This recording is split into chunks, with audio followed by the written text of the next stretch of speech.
In 2021, I stood up and called out Andrew Cuomo for sexually harassing me.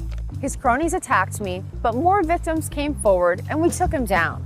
Who is Lindsey Boylan, who in that video is claiming that one of her major accomplishments is bringing down Andrew Cuomo?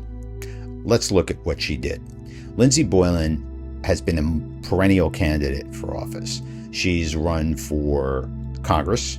She's run for Manhattan Borough President, and now she's running for New York City Council in an LGBTQ plus district where she says, as a straight woman, she can represent you better than an LGBTQ plus person can. Lindsey Boylan claims that she was the first person to come forward and accuse Andrew Cuomo of some sort of sexual harassment. I note this has never been proven, by the way. Never been proven in a criminal forum, civil forum, any forum, and it's now 5 years later. Now, let's look at the timeline of Lindsey Boylan's accusations against Andrew Cuomo. This goes to the character of Lindsey Boylan. Andrew Cuomo is irrelevant. What you think about Andrew Cuomo is irrelevant. What matters here is Lindsey Boylan being who she claims to be. Most of what she claims is her work for the LGBTQ plus community is based on her work for the Cuomo administration. So let's take a look at what her other claim about the Cuomo administration is, and you can decide for yourself whether or not you believe any of her claims are legitimate. In 2015, March of 2015, Lindsey Boylan was hired by the Cuomo administration to work in economic development. In October of 2018, her work relationship with the Cuomo administration was terminated. Some people say she was fired because she was abusing African American employees, women. Other people say that she was also having some sort of an inappropriate romantic relationship with a superior or a coworker, not Andrew Cuomo, some other guy older than her. I have no interest in exploring the sordid details of these things. It's irrelevant to my point. So, Lindsey Boylan leaves the Cuomo administration in October of 2018. And no one hears from her publicly that I know of until about 6 months after she leaves the Cuomo administration. Lindsey Boylan, files paperwork to run against Jerry Nadler for Congress because she claims Jerry Nadler isn't doing the job. Now, this is at the height of the Me Too movement. This is after Harvey Weinstein in 2017, multiple women coming forward against Donald Trump during the period of time she's running for Congress. She doesn't say a word about Andrew Cuomo doing anything to her while she's running for Congress during the height of the Me Too movement, where candidates around the country were talking about the Me Too movement and making references to standing up for women. And Lindsey Boylan was silent. Let that sink in. She's running for Congress at the height of the Me Too movement, and she's silent on what she claims later Andrew Cuomo did to her before she ran for Congress. And she goes through this entire campaign never mentioning Andrew Cuomo sexually abusing her, harassing her, doing anything inappropriate. She runs for Congress against Jerry Nadler, using her record in the Cuomo administration as the reason she should be elected to Congress, and never mentions anything about Andrew Cuomo harassing her. Lindsey Boylan loses badly to Jerry Nadler. And now I would say, based on just the numbers, I think she got about 20% of the vote.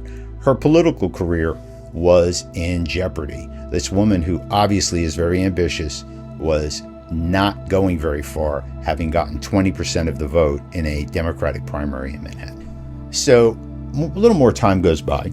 And then in February of 2021, just before she files to run for Manhattan Borough President, she writes an essay for The New Yorker expanding on how Andrew Cuomo harassed her. This is while she's a candidate, again, this time for a more local office. All of a sudden, she remembers, Andrew Cuomo may have done something to me. Let me talk about this.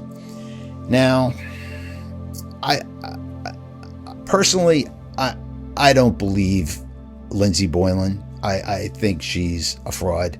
I think she's a very wealthy woman married to a very rich guy. She feeds her kids Lucky Charms cereal in her own ads. It's a junk food. She's feeding you junk food. She's expecting you to be as dumb as that kid she's giving that cereal to. We all know women like this. If you're a gay guy, you know what I'm talking about, guys. You know women like this. So, Lindsey goes on to lose again, this time for Manhattan Borough President. She gets about 12% of the vote. She's actually going down as she's doing this. And that's when, after she lost that race, the charges against Cuomo started really getting amped up, almost like a woman who's been scorned and is out for blood. I mean, that's the way it looks to me. And mind you, none of this stuff has ever been proven. It's never been proven in criminal court. It's never been proven in civil court. During the civil litigation that took place outside of the Attorney General's office, Lindsey Boylan used her money and her attorneys to avoid sitting for depositions and being questioned by Cuomo's lawyers. This is not a person who is exactly profiles in courage when it comes to standing up against people for things that she feels were done to her that were wrong and would represent things that were wrongs to all women.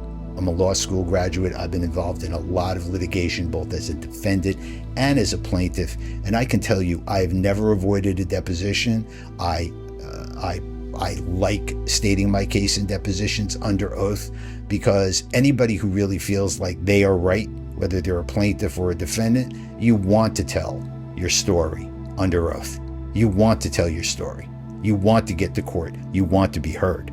Not Lindsey Boylan. Not Lindsey Boylan. So, Cuomo runs for mayor later in 2025. And Lindsey Boylan, of course, goes all out for Zoran Mandami, who at the beginning of that race was very low in the polls. I would suspect probably had a few meetings with Lindsey Boylan. I think you, Zoran, should come clean on that and tell us, what kind of discussions did you have with Lindsey Boylan during your campaign for mayor? Why are you so beholden to this woman? Why are you trying to make an LGBTQ plus district a straight district? Where do you get the nerve to decide on behalf of gay and lesbian and bisexual and other people who should represent them? Who are you? Who are you? You've never done anything for gay people up until the point where you started running for office yourself, just like Lindsey.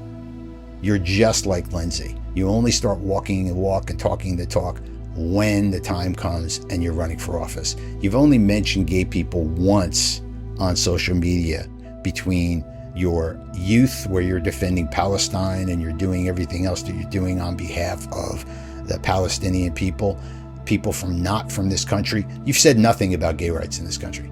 Nothing. Zero. Until you ran for office, until you ran for the state legislature. So you're as much of a bullshit artist as Lindsey Boylan, in my opinion. So, people, folks, you guys out there, you think about this. I'm not talking to straight women. I'm not talking to straight guys. I'm talking to you guys around my age. I'm going to be 65 next month. You guys who remember people dying of HIV. They looked healthy one day. They were gone the next. When we had no rights for gay marriage. When we had no rights for anything else. Remember those times. Lindsey Boylan claims that now she should speak for you because she'll stand up for you, because she always stands up for what she believes in. Well, Lindsey Boylan doesn't even stand up for herself unless it's politically convenient. What makes you think she's going to stand up for you?